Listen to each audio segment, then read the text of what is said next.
Bhopal police commissionerate ने अपराध नियंत्रण के साथ सुधार और सामाजिक पुनर्वास की दिशा में अहम कदम उठाया। पुलिस ने शहर के ऐसे 74 गुंडों और निगरानी बदमाशों को माफी दी जो पिछले 10 सालों से किसी आपराधिक गतिविधि में शामिल नहीं पाए गए और इस दौरान अपने काम धंधे और पारिवारिक जिम्मेदारी से जुड़े रहे। पुलिस अधिकारियों के मुताबिक ये निर्णय केवल सख्ती तक सीमित पुलिसिंग से आगे बढ़ रिफॉर्मेटिव पुलिसिंग यानी कि सुधारात्मक पुलिसिंग के सिद्धांत पर है।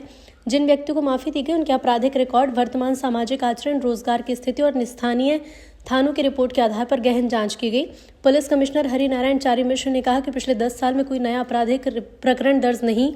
नियमित रोजगार या व्यवसाय से जुड़े रहना, सामाजिक और पारिवारिक जीवन में सकारात्मक भूमिका, संबंधित थाना और बीट स्टाफ की सकारात्मक रिपोर्ट, स्थानीय स्तर पर किसी शिकायत न होना पाया गया। भोपाल पुलिस कमिश्नर का कहना है कि हर अपराधी स्थायी नहीं होता। यदि कोई व्यक्ति लंबे समय तक कानून का पालन करता है और समाज की मुख्य धारा में लौट आता है तो उसे आगे बढ़ने का अवसर मिलना चाहिए। इस पहल से न केवल संबंधित व्यक्ति का सामाजिक कलंक कम होगा बल्कि वो दोबारा अपराध की ओर लौटने से बचेगा। हम लोगों ने पिछले 10 साल के आंकड़ों का जो पूरी तरह से एक अध्ययन किया, उन आंकड़ों में देखा गया कि पिछले लगभग 10 सालों में औसतन 2 वर्ष पूर्व तक हत्या जैसे मामलों की औसतन संख्या 55 से 60 के बीच में हुआ करती थी।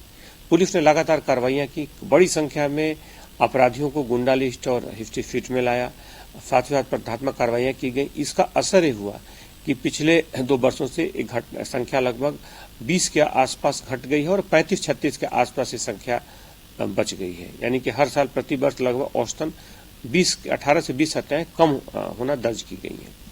इसके साथ साथ पुलिस ने भी तय किया कि चूंकि बड़ी संख्या में अपराधियों को निगरानी में रखा गया है, कुछ ऐसे अपराधी जिन्होंने अपराध करना छोड़ दिया है, 1 दशक से ज्यादा समय से निष्क्रिय हैं, ऐसे लोगों को पुनः इस तरह के माफी वर्ग में लाने की एक प्रयास हुआ है कि समान तौर पर समाज की मुख्य धारा में जुड़ सके और अपराधों से दूर रह सके।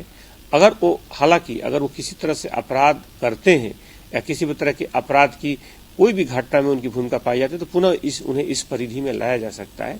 लेकिन बहरहाल उनके 1 दशक से ज्यादा समय के अपराधों से दूर रहने की प्रवृत्ति को देखते हुए उन्हें माफी वर्ग में लाया गया है। एक नई पहल है, क्या हर साल इस तरह की प्रक्रिया अपनाई जाएगी इसमें? अगर कोई व्यक्ति सुधारना चाहता है तो कानून के दायरे में कानून का सम्मान करते हुए वो समाज की मुख्य धारा का हिस्सा होना चाहता है तो पुलिस उसे पर्याप्त मौका देना चाहती है और इसी कड़ी में जिन लोगों का रिकॉर्ड अच्छा पाया गया उन्हें इस तरह की छूट दी गई है।